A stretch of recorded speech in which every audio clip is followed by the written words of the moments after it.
नमस्कार। आज हम एक बहुत ही दिलचस्प चीज पर बात करने वाले हैं कि कैसे हजारों साल पुरानी ध्वनियाँ और मंत्र आज के मॉडर्न न्यूरोसाइंस के जरिए हमारे दिमाग के राज खोल रहे हैं। जरा एक सीन सोचिए। भारत में एक हॉल है जहां धोती पहने 100 से ज्यादा नौजवान पंडित लाइन में बैठे हैं और फिर वो एक साथ बोलना शुरू करते हैं 3000 साल पुराना ग्रंथ शुक्ल यजुर्वेद। और ये सब कुछ उन्हें मुंह जुबानी याद है, जिसे पूरा करने में 6 घंटे लगते हैं। तो यहाँ एक बड़ा सवाल खड़ा होता है। क्या ये सिर्फ एक रस्म है, एक परंपरा है, या फिर इस प्राचीन तरीके में हमारी मेमोरी को बेहतर बनाने का कोई गहरा राज छिपा है? चलिए इसी की तह तक चलते हैं। और देखिए, ये कोई छोटी मोटी याददाश्त की बात नहीं हो रही है। हम बात करें 40,000 से लेकर 1 लाख से भी ज्यादा शब्दों वाले ग्रंथों की, जो बिना एक भी गलती के याद किए जाते हैं। ये इंसान के दिमाग की ताकत का एक जबरदस्त नमूना है। तो इस पूरी पहेली को सुलझाने की शुरुआत की एक न्यूरो साइंटिस्ट ने, जेम्स हर्ट्जिल। उन्होंने कई साल संस्कृत पढ़ने और उसे ट्रांसलेट करने में बिताए, और उन्होंने एक अजीब सी चीज नोटिस की कि वो जितना संस्कृत में डूबते जा रहे थे, उनकी अपनी याददाश्त, खासकर चीजों को याद रखने की क्षमता, उतनी ही तेज होती जा रही थी। और बस इसी पर्सनल एक्सपीरियंस ने एक बड़ी साइंटिफिक खोज की नींव रख दी। तो हार्टजेल और उनकी टीम ने सोचा, चलो पता लगाते हैं, क्या सच में इतने सालों तक मुंह जबानी याद करने की इस कठिन ट्रेनिंग का इन पंडितों के दिमाग की बनावट पर कोई असर पड़ता है? मॉडर्न टेक्नोलॉजी की मदद से वो ये देखने निकल पड़े कि क्या दिमाग में कोई फिजिकल फर्क नजर आता है। और ये कोई हवा हवाई बात नहीं थी। उन्होंने बाकायदा स्ट्रक्चरल एमआरआई स्कैनर्स का इस्तेमाल किया। उन्होंने वैदिक पंडितों के दिमाग को एक कंट्रोल ग्रुप से कंपेयर किया। मतलब ऐसे लोग जिनकी उम्र, जेंडर और यहाँ तक कि वो कितनी भाषाएं जानते हैं, सब कुछ पंडितों से मिलता जुलता था। ऐसा इसलिए किया गया ताकि जो भी नतीजे निकलें वो भरोसेमंद हों। और जो नतीजे सामने आए, सच कहूं तो वो हैरान करने वाले थे। पंडितों के दिमाग में कंट्रोल ग्रुप के मुकाबले 10% से भी ज्यादा ग्रे मैटर पाया गया, और ये दिमाग के दोनों हिस्सों में था। अब सवाल ये है कि ये इतनी बड़ी बात क्यों है? क्योंकि दिमाग में ग्रे मैटर का ज्यादा होना बेहतर दिमागी कामकाज से सीधा सीधा जुड़ा हुआ है। और सबसे मजेदार बात यह है कि ये जो ग्रोथ थी, ये दिमाग में कहीं भी नहीं हो रही थी।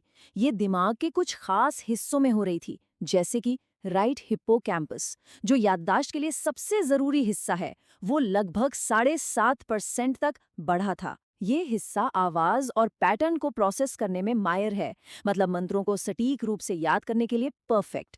इसके अलावा राइट टेम्पोरल कॉर्टेक्स में भी काफी मोटाई देखी गई, जो आवाज के उतार चढ़ाव और पहचान से जुड़ा है। पर बात सिर्फ दिमाग की बनावट पर आकर नहीं रुकती। इन खास तरह की ध्वनियों का असर हमारे शरीर पर रियल टाइम में भी पड़ता है, मतलब उसी वक्त। चलिए एक और स्टडी पर नजर डालते हैं, जो गाना गाने वालों पर की गई थी। जब लोग अकेले अकेले कुछ गुनगुनाते हैं, तो उनकी सांसें और दिल की धड़कनें अलग अलग चलती हैं।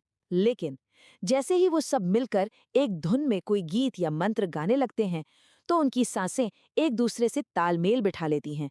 और कमाल की बात तो ये है कि उनके दिल की धड़कनें भी एक साथ तेज और धीमी होने लगती हैं। एक तरह की बायोलॉजिकल हार्मनी बन जाती है। और साइंटिस्ट्स ने इस चीज को एक नाम भी दिया है, रेस्पिरेटरी साइनस एरिथमिया या आरएसए। आसान भाषा में समझें तो ये हमारे दिल की धड़कन और सांसों के बीच का एक नेचुरल कनेक्शन है। जब हम धीरे धीरे और एक लय में सांस लेते हैं, जैसा कि मंत्र पढ़ते वक्त होता है, तो ये कनेक्शन और मजबूत हो जाता है। इसे एक तरह का वेगस पंप समझिए, जो दिल पर एक शांत असर डालता है और असल में हमारे कार्डियोवास्कुलर हेल्थ के लिए भी फायदेमंद है। अब कहानी को थोड़ा और गहरे लेवल पर समझते हैं।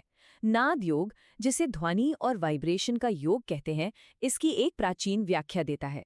इस परंपरा के मुताबिक मंत्र बोलने का जो फिजिकल एक्शन है, वो दिमाग में एक चेन रिएक्शन शुरू कर देता है।